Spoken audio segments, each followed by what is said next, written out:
Habakkuk 1 through 3. How long, Lord, must I call for help, but you do not listen, or cry out to you, violence, but you do not save? Why do you make me look at injustice? Why do you tolerate wrongdoing? Destruction and violence are before me. There is strife and conflict abounds.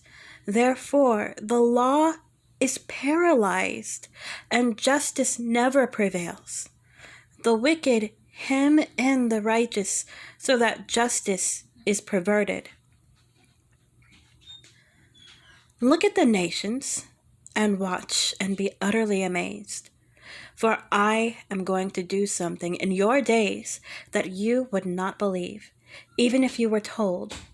I am raising up the Babylonians, that ruthless and impetuous people, who sweep across the whole earth to seize dwellings not their own. They are a feared and dreaded people. They are a law to themselves and promote their own honor.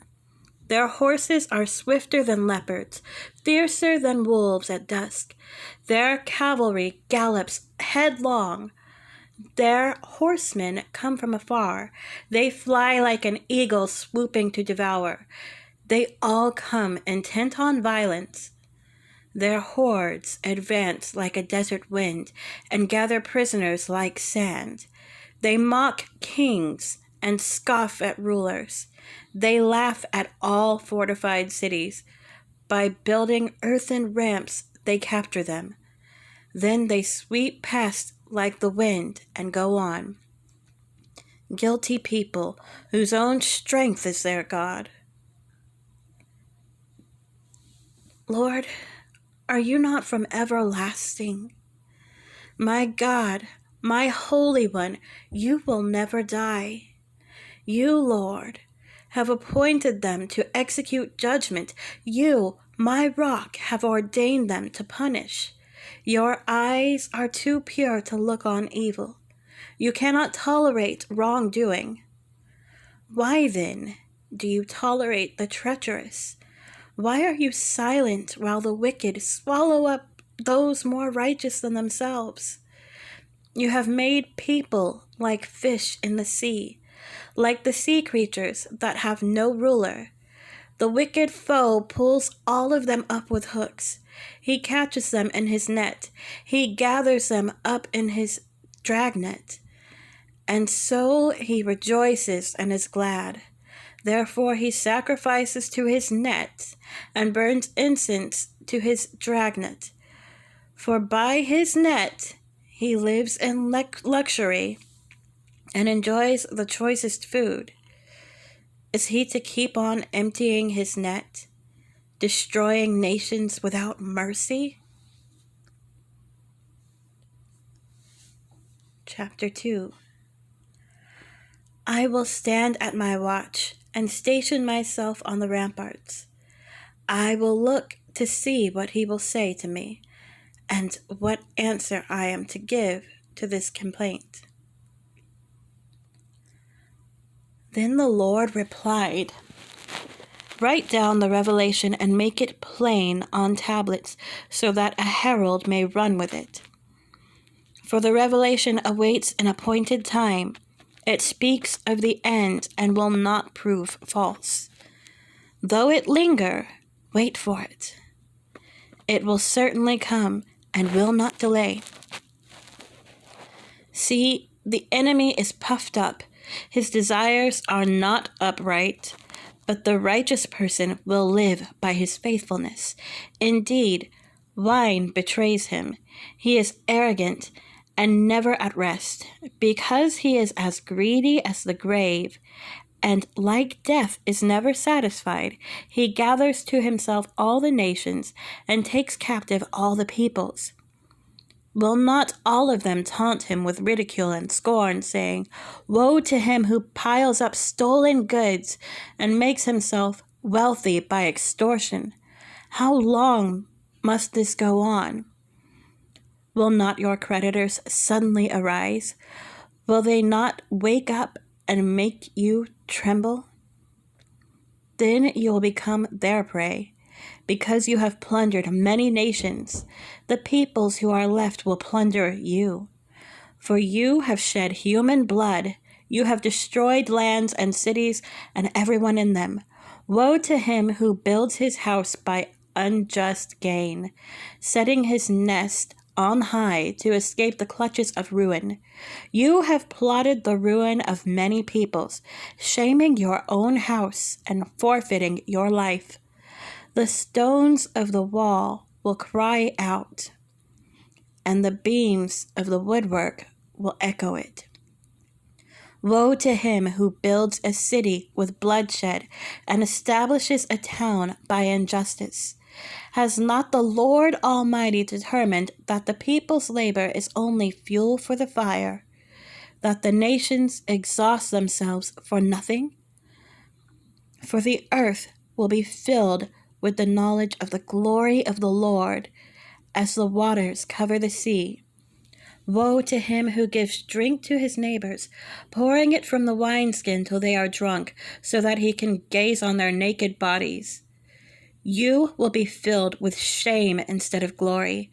Now it is your turn. Drink, and let your nakedness be exposed. The cup from the Lord's right hand is coming around to you, and disgrace will cover your glory. The violence you have done to Lebanon will overwhelm you, and your destruction of animals will terrify you. For you have shed human blood, you have destroyed lands and cities and everyone in them. Of what value is an idol carved by a craftsman, or an image that teaches lies? For the one who makes it trusts in his own creation. He makes idols that cannot speak. Woe to him who says to wood, "Come to life," or to lifeless stone, "Wake up." Can it give guidance? It is covered with gold and silver. There is no breath in it. The Lord is in his holy temple. Let all the earth be silent before him.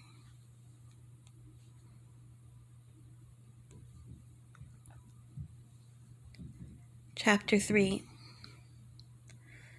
Lord, I have heard of your fame. I stand in awe of your deeds, Lord. Repeat them in our day, in our time, make them known. In wrath, remember mercy. God came from Teman, the Holy One from Mount Paran. His glory covered the heavens, and his praise filled the earth. His splendor was like the sunrise. Rays flashed from his hand, where his power was hidden. Plague went before him. Pestilence followed his steps. He stood and shook the earth. He looked and made the nations tremble. The ancient mountains crumbled, and the age-old hills collapsed, but he marches on forever. I saw the tents of Cushan in distress, the dwellings of Midian in anguish. Were you angry with the rivers, Lord? Was your wrath against the streams?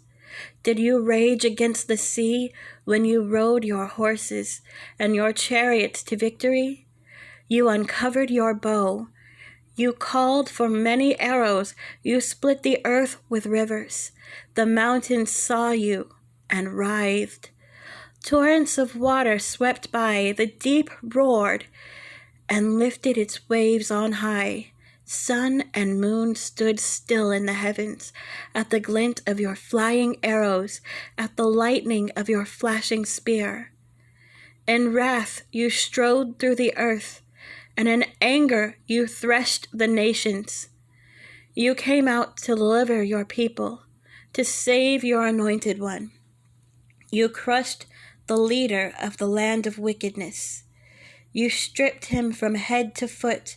With his own spear you pierced his head. When his warriors stormed out to scatter us, gloating as though about to devour the wretched who were in hiding. You trampled the sea with your horses, churning the great waters. I heard, and my heart pounded. My lips quivered at the sound. Decay crept into my bones, and my legs trembled. Yet I will wait patiently for the day of calamity to come on the nation invading us. Though the fig tree does not bud, and there are no grapes on the vines, though the olive crop fails, and the fields produce no food, though there are no sheep in the pen, and no cattle in the stalls, yet I will rejoice in the Lord. I will be joyful in God my Savior. The sovereign Lord is my strength. He makes my feet like the feet of a deer. He enables me to tread on the heights. For the director of music on my stringed instruments.